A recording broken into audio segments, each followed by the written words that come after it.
नमस्कार दोस्तों, स्वागत है आपका अपने RS education circle YouTube channel पर। दोस्तों, आज की इस क्लास में हम यूपी पुलिस के लिए जीके का एक प्रैक्टिस सेट क्लास लेकर आए हैं, जिसमें यूपी पुलिस के लिए जीके के सभी इंपॉर्टेंट क्वेश्चंस को सिलेक्ट किया गया है। ठीक है, आप इस क्लास को पूरा अच्छे से कंप्लीट कर लीजिएगा, जो आपके एग्जाम्स के लिए बहुत ही महत्वपूर्ण होने वाली है। ठीक है साथियों, तो इसी के साथ बढ़ते हैं क्वेश्चन की ओर। हमारा दोस्तों पहला क्वेश्चन पूछा गया है कि चौसा का युद्ध किसके बीच हुआ था। दोस्तों, आप लोग बताएंगे जो चौसा का युद्ध हुआ था वह किसके किसके मध्य हुआ था। तो आपका दोस्तों यहाँ पर राइट आंसर हो जाएगा, चौसा का युद्ध हुमायूं तथा शेरशाह सूरी के मध्य हुआ था। ठीक है दोस्तों, याद रखेंगे, बहुत ही महत्वपूर्ण क्वेश्चन है। चौसा का युद्ध दोस्तों हुमायूं तथा शेरशाह सूरी के बीच में हुआ था। दोस्तों, बात करते हैं चौसा का युद्ध कब हुआ था, तो याद रखेंगे 1500 दोस्तों 39 ईस्वी में चौसा का युद्ध हुमायूं तथा शेरशाह सूरी के बीच लड़ा गया था। ठीक है दोस्तों, बहुत ही महत्वपूर्ण क्वेश्चन है। इसी के साथ बढ़ते हैं क्वेश्चन नंबर 2 की ओर। क्वेश्चन नंबर दोस्तों आपका 2 पूछा गया है कि भगवान महावीर के बचपन का नाम क्या था। दोस्तों, आप लोग बताएंगे जो भगवान महावीर के बचपन का नाम था वह क्या था।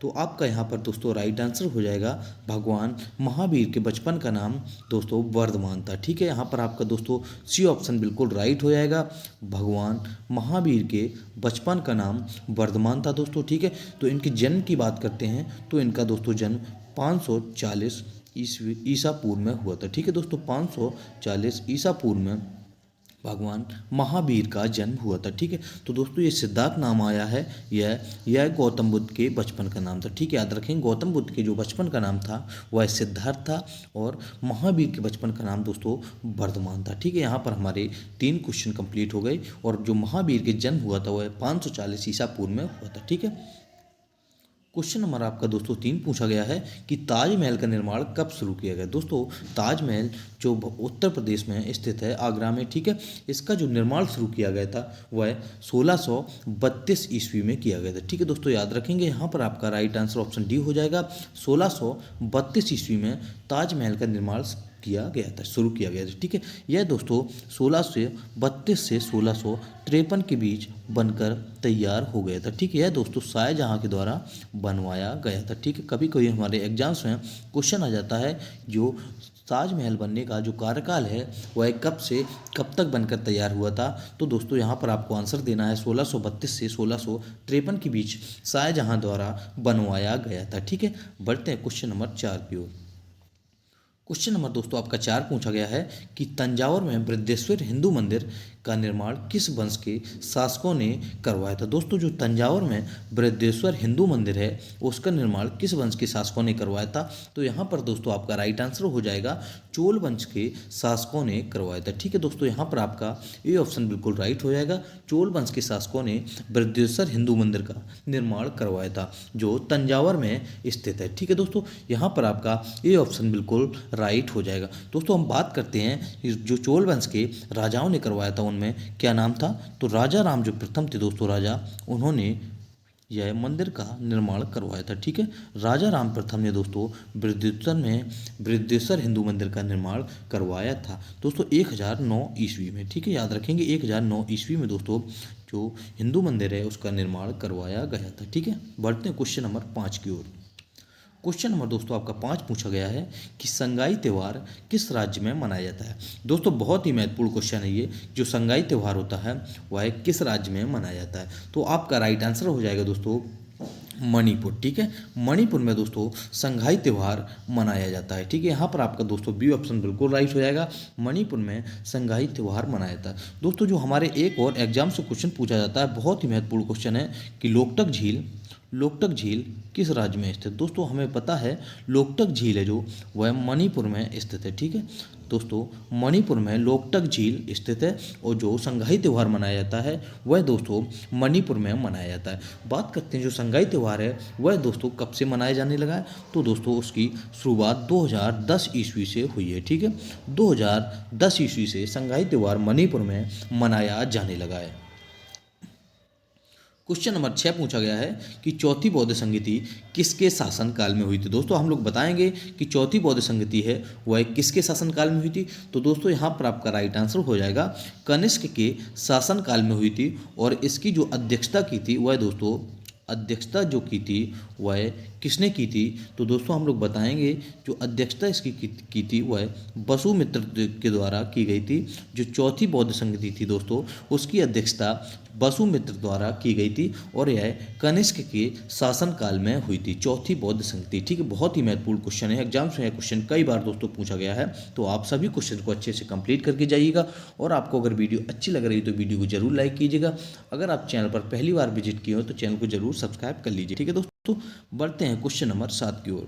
क्वेश्चन नंबर दोस्तों 7 पूछा गया है, गुरु नानक साहब का जन्म कब हुआ था? दोस्तों आप लोग बताएंगे जो गुरु नानक साहब हैं उनका जन्म कब हुआ था। ठीक है, तो यहाँ पर आपका राइट आंसर हो जाएगा दोस्तों 1469 ईस्वी में हुआ था। ठीक है, यहाँ पर दोस्तों आपका राइट आंसर ऑप्शन डी हो जाएगा, 1469 ईस्वी में गुरु नानक साहब का जन्म हुआ था। दोस्तों बात करते हैं इनका कहाँ जन्म हुआ था, तो तलवंडी पंजाब में इनका जन्म हुआ था, जो वर्तमान में पाकिस्तान में। ठीक है दोस्तों, याद रखेंगे तलवंडी पंजाब में गुरु नानक साहब का जन्म हुआ था, जो दोस्तों वर्तमान में पाकिस्तान का हिस्सा है। और यह दोस्तों वर्तमान में पाकिस्तान का हिस्सा है। ठीक है, गुरु नानक साहब यह दोस्तों सिख धर्म से संबंधित थे। ठीक है, इनका जो धर्म था वह सिख धर्म से संबंधित थे गुरु नानक साहब। ठीक है, क्वेश्चन नंबर दोस्तों 8 पूछा गया आपका कि बुलंद दरवाज़ा किसने बनवाया था? दोस्तों हाँ, आप लोग बताएंगे जो बुलंद दरवाज़ा है वह किसने बनवाया था? तो यहाँ पर आपका राइट आंसर दोस्तों हो जाएगा, बुलंद दरवाज़ा अकबर ने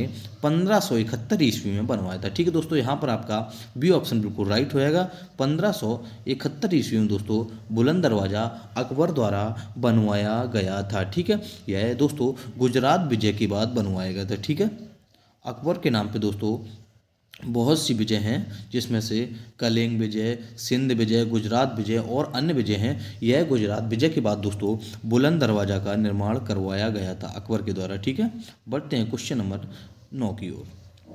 दोस्तों क्वेश्चन नंबर 9 आपका पूछा गया है कि मानव रक्त का पीएच मान क्या होता है? दोस्तों आप लोग बताएंगे जो मानव रक्त का पीएच मान होता है वह 7.4 होता है। ठीक है, याद रखेंगे 7.4 मानव रक्त का दोस्तों पीएच मान होता है। ठीक है, मानव रक्त का जो पीएच मान होता है वह दोस्तों 7.4 होता है। आपका राइट आंसर ऑप्शन ए हो जाएगा दोस्तों।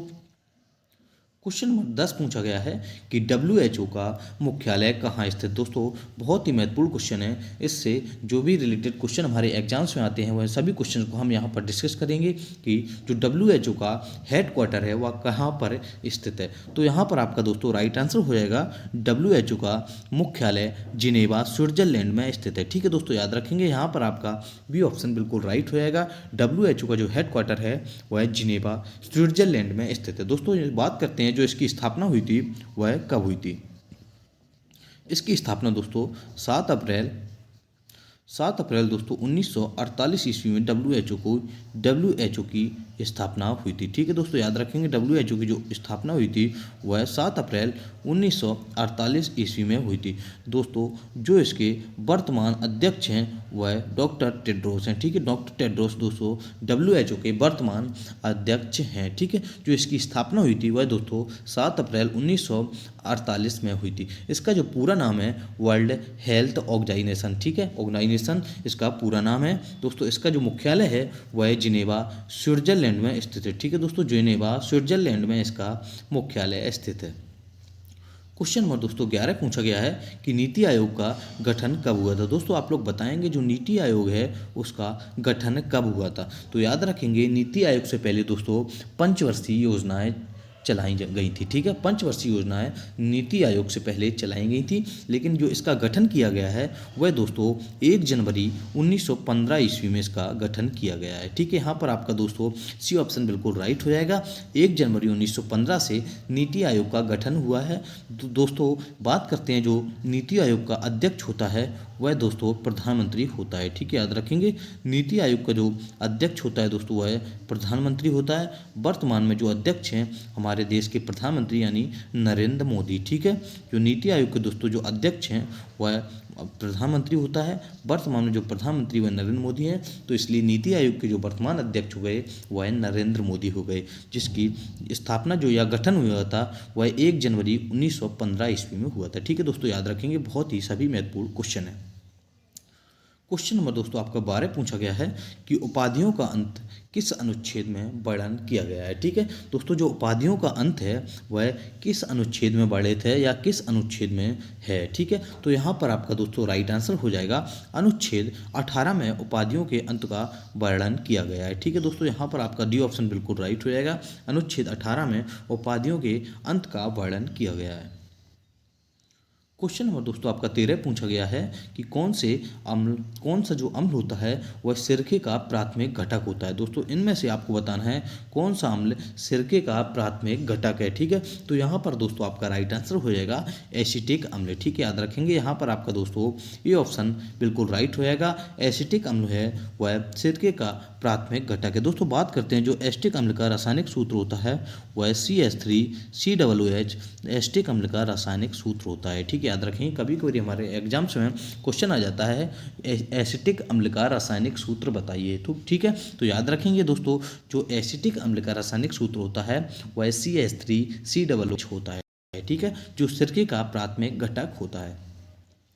क्वेश्चन नंबर दोस्तों आपका 14 पूछा गया है भारतीय वन्यजीव संस्थान कहाँ स्थित है। दोस्तों आप लोग बताएंगे जो भारतीय वन्यजीव संस्थान है वह देहरादून में स्थित है। ठीक है, यहाँ पर दोस्तों आपका सी ऑप्शन बिल्कुल राइट हो जाएगा, भारतीय वन्यजीव संस्थान देहरादून में स्थित है। ठीक, बात करते हैं दोस्तों जो भारतीय वन्यजीव संस्थान है इसकी स्थापना देहरादून में कब की गई थी। ठीक है दोस्तों, इसकी स्थापना कब की गई थी तो 1982 ईस्वी में दोस्तों इसकी स्थापना की गई थी जो देहरादून में स्थित है। ठीक है, याद रखेंगे आपका राइट आंसर ऑप्शन सी हो जाएगा, भारतीय वन्यजीव संस्थान देहरादून में स्थित है। दोस्तों इसकी स्थापना 1982 ईस्वी में देहरादून में की गई थी। क्वेश्चन नंबर दोस्तों आपका 15 पूछा गया है टिंडल प्रभाव किससे संबंधित है। दोस्तों बहुत ही महत्वपूर्ण साइंस का ये क्वेश्चन है, एग्जाम्स में इस प्रकार के क्वेश्चंस अक्सर हमें देखने को मिलते हैं। जो टिंडल प्रभाव है वह किससे संबंधित है। दोस्तों इसमें आपको 4 ऑप्शन दिए गए हैं कि परावर्तन, अपवर्तन, प्रकीर्णन और विकिरण। ठीक है, तो दोस्तों जो टिंडल प्रभाव होता है वह आपका राइट आंसर होएगा प्रकीर्णन से संबंधित होता है। ठीक है, याद रखेंगे यहाँ पर आपका दोस्तों सी ऑप्शन बिल्कुल राइट होएगा, टिंडल प्रभाव का संबंध प्रकीर्णन से होता है। ठीक है दोस्तों, बात करते हैं टिंडल प्रभाव से क्या किया जा सकता है। दोस्तों इससे छोटे छोटे निलंबित कणों को देखा जा सकता है। ठीक है दोस्तों, इससे छोटे छोटे निलंबित कणों को देखा जा सकता है। ठीक है दोस्तों, निलंबित जो कण होते हैं उनको छोटे छोटे उनको देखा जा सकता है प्रकाश के प्रकीर्णन के द्वारा। ठीक है, टिंडल प्रभाव से। क्वेश्चन नंबर दोस्तों आपका 16 पूछा गया है कि वायुमंडल की कौन सी परत रेडियो संचार को संभव बनाती है। दोस्तों आप लोग बताएंगे जो वायुमंडल की ऐसी कौन सी परत होती है जो रेडियो संचार को संभव बनाती है। तो याद रखेंगे आयन मंडल दोस्तों रेडियो संचार को संभव बनाती है। ठीक है, याद रखेंगे यहाँ पर आपका दोस्तों ए ऑप्शन बिल्कुल राइट हो जाएगा, जो वायुमंडल में आयन मंडल होता है वह रेडियो संचार को संभव बनाता है, जिससे हमें रेडियो का या टेलीफोन का आदान प्रदान होता है आयन मंडल में। ठीक है, क्वेश्चन नंबर 17 पूछा गया है कि भारत का पर्यावरण संरक्षण अधिनियम किस वर्ष अधिनियमित किया गया था। ठीक है दोस्तों, आप लोग बताएंगे, बहुत ही महत्वपूर्ण क्वेश्चन है।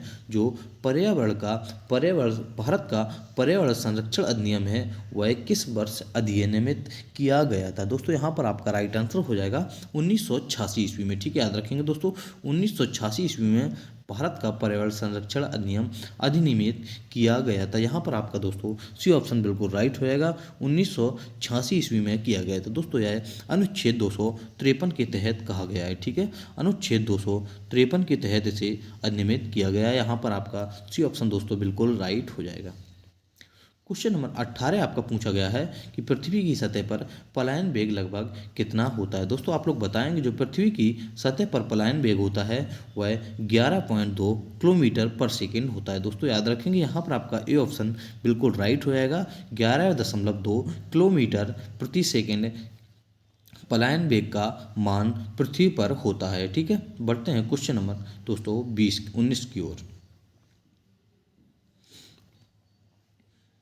क्वेश्चन नंबर 19 पूछा गया है कि पेस मेकर का संबंध दोस्तों किससे होता है। दोस्तों आप लोग बताएंगे जो पेस मेकर का संबंध होता है वह इन चार ऑप्शंस में किससे होता है। ठीक है, याद रखेंगे पेस मेकर का दोस्तों इनमें संबंध धड़कन से होता है। ठीक है, याद रखेंगे पेस मेकर का संबंध दोस्तों धड़कन से होता है। जो धड़कन को नियंत्रित रखने के लिए पेस मेकर का यूज किया जाता है, उपयोग किया जाता है। ठीक है, पेस मेकर का जो मतलब होता है वह धड़कन को नियंत्रित रखता है। ठीक है, धड़कन को नियंत्रित दोस्तों धड़कन को नियंत्रित रखता है। ठीक है, पेस मेकर का संबंध धड़कन से होता है। क्वेश्चन नंबर दोस्तों आपका 20 पूछा गया है कि गोबर गैस में मुख्यतः कौन सी गैस पाई जाती है। दोस्तों आप लोग बताएंगे जो गोबर गैस में मुख्यतः गैस पाई जाती है वह कौन सी गैस पाई जाती है। तो यहाँ पर आपका दोस्तों डी ऑप्शन बिल्कुल राइट होएगा। मीथेन गैस दोस्तों गोबर गैस में पाई जाती है। ठीक है, याद रखेंगे जो मीथेन का रासायनिक सूत्र होता है दोस्तों वह CH4 होता है मैथेन का। मैथेन दोस्तों गोबर गैस में मुख्यतः गैस पाई जाती है। ठीक है, याद रखेंगे यहाँ पर दोस्तों आपका डी ऑप्शन बिल्कुल राइट हो जाएगा। क्वेश्चन नंबर दोस्तों आपका 21 पूछा गया है कि देश की पूजा ही राम की पूजा है यह किसने कहा था। दोस्तों आप लोग बताएंगे जो देश की पूजा ही राम की पूजा है यह किसने कहा था। तो इन चार ऑप्शंस को आप लोग देखेंगे, उसके बाद बताएंगे यह किसने कहा था। यहाँ आपका राइट आंसर दोस्तों हो जाएगा मदन लाल ढींगरा। ठीक है, मदन लाल ढींगरा ने ही दोस्तों कहा था कि देश की पूजा ही राम की पूजा है। यहाँ पर आपका दोस्तों सी ऑप्शन बिल्कुल राइट हो जाएगा। देश की पूजा ही राम की पूजा है यह मदन लाल ढींगरा के द्वारा कहा गया कथन था। क्वेश्चन नंबर दोस्तों आपका 22 पूछा गया है कि भारत के ध्रुव पूर्व और पश्चिमी छोरों में कितने समय का अंतराल होता है। दोस्तों आप लोग बताएंगे जो भारत के ध्रुव हैं पूर्व और पश्चिमी छोरों में कितने समय का अंतराल होता है। तो याद रखेंगे यहाँ पर आपका दोस्तों बी ऑप्शन बिल्कुल राइट हो जाएगा। 2 घंटे के समय का अंतराल होता है। ठीक है दोस्तों, याद रखेंगे बहुत ही महत्वपूर्ण सभी क्वेश्चन हैं, तो क्लास को पूरा आप अच्छे से कंप्लीट करके जाइएगा जो आपके एग्जाम्स के लिए बहुत ही महत्वपूर्ण होने वाली है। ठीक है, क्वेश्चन नंबर दोस्तों आपका 23 पूछा गया है कि भारत भारती पुस्तक के लेखक कौन है। दोस्तों आप लोग बताएंगे जो भारत भारती पुस्तक लेखक हैं वह इनमें से कौन है। तो आपका राइट आंसर दोस्तों हो जाएगा मैथिली शरण गुप्त भारत भारतीय पुस्तक के लेखक हैं। ठीक है, यहाँ पर दोस्तों आपका डी ऑप्शन बिल्कुल राइट होएगा। मैथिली शरण गुप्त भारत भारतीय पुस्तक के लेखक हैं। क्वेश्चन नंबर दोस्तों आपका 24 पूछा गया है कि पीसा का लीनिंग टावर कहाँ स्थित है। दोस्तों आपको बताना है जो पीसा का लीनिंग टावर है वह कहाँ पर स्थित है। ठीक है, तो आपका राइट आंसर दोस्तों हो जाएगा पीसा का जो लीनिंग टावर है वह इटली में स्थित है। ठीक है दोस्तों, यहाँ पर आपका सी ऑप्शन बिल्कुल राइट हो जाएगा। पीसा का लीनिंग टावर इटली में स्थित है। क्वेश्चन नंबर दोस्तों आपका 25वां अंतिम क्वेश्चन पूछा गया है कि राज्य हड़प नीति किसने आरंभ किया था। दोस्तों जो बहुत ही महत्वपूर्ण नीति थी ये कि जो राज्य हड़प नीति थी वह किसने प्रारंभ की थी। तो ये दोस्तों यहाँ पर आपका राइट आंसर हो जाएगा डलहौजी द्वारा राज्य हड़प नीति को प्रारंभ किया गया था। दोस्तों ठीक है, याद रखेंगे यहाँ पर आपका ए ऑप्शन बिल्कुल राइट होएगा। जो डलहौजी था उसके द्वारा राज्य हड़प नीति आरंभ की गई थी। दोस्तों 1848 से 1856 के बीच यह नीति चलाई गई थी। ठीक है दोस्तों, याद रखेंगे 1848 से 1856 के बीच राज्य हड़प नीति को चलाया गया था। ठीक है दोस्तों, आज की क्लास यहीं पे समाप्त होती है। अगर आपको वीडियो अच्छा लगा तो वीडियो को लाइक कीजिएगा तथा अपने दोस्तों के पास शेयर कीजिएगा। ठीक है, अगर आप चैनल पर न्यू है चैनल को जरूर सब्सक्राइब कर लीजिएगा जिससे आने वाली सभी वीडियो का अपडेट आपको मिलता रहे। Thank you class.